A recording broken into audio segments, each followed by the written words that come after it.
let's see. What do we have here? We have a dead compressor from a beverage machine. Picked it up and I figured, why not do an autopsy on it? I've never cut one of these open before, so got a angle grinder, a couple discs, and let's go for it.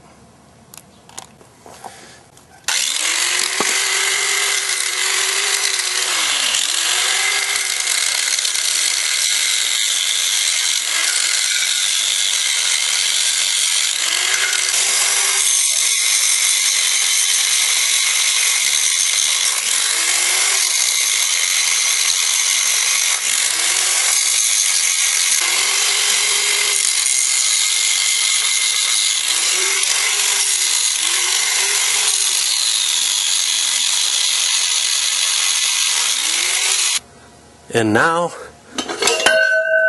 off with the head.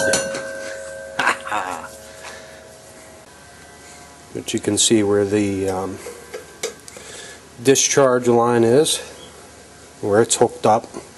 It comes out here. This one has two suction lines. There's one on this side and one over here. Some compressors come with that option. But I'm going to go ahead and cut this copper line,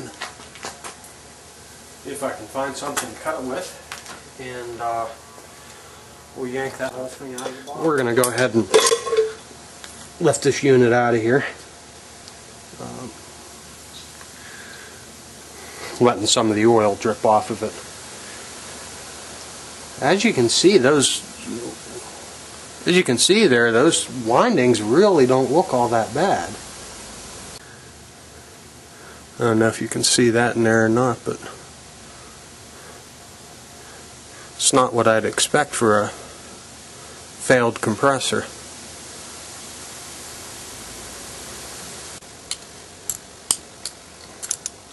These are what you call those ratcheting open end wrenches.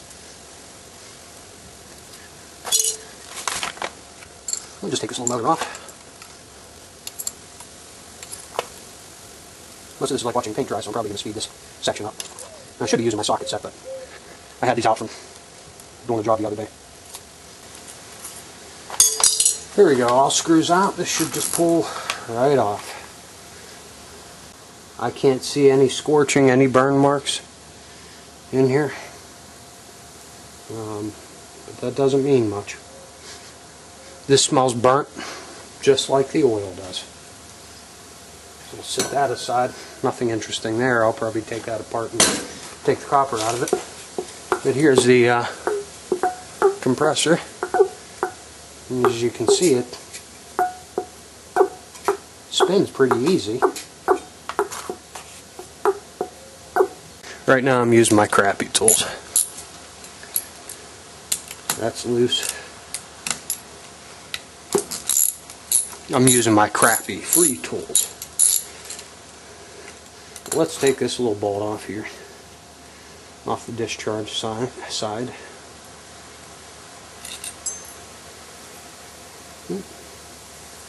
Copper washer. Put that in the copper pile.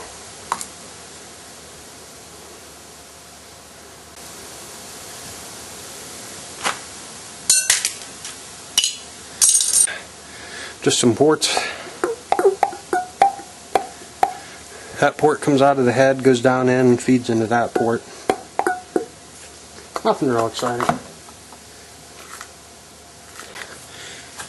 I think I'm going to have to use some more forceful methods. Okay. That's basically your intake side. Oops, there we go. That's basically your intake side. Through those two little tubes. One tube goes into here and the other one follows through into here. And this is your pressure side.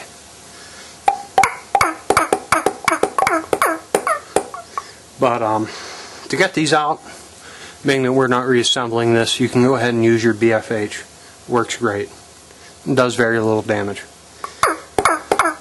But so far I'm not finding anything at all that screams compressor failure, other than the fact that the windings, there wasn't any continuity through the run winding. Start winding was okay, but run winding seems to be toast.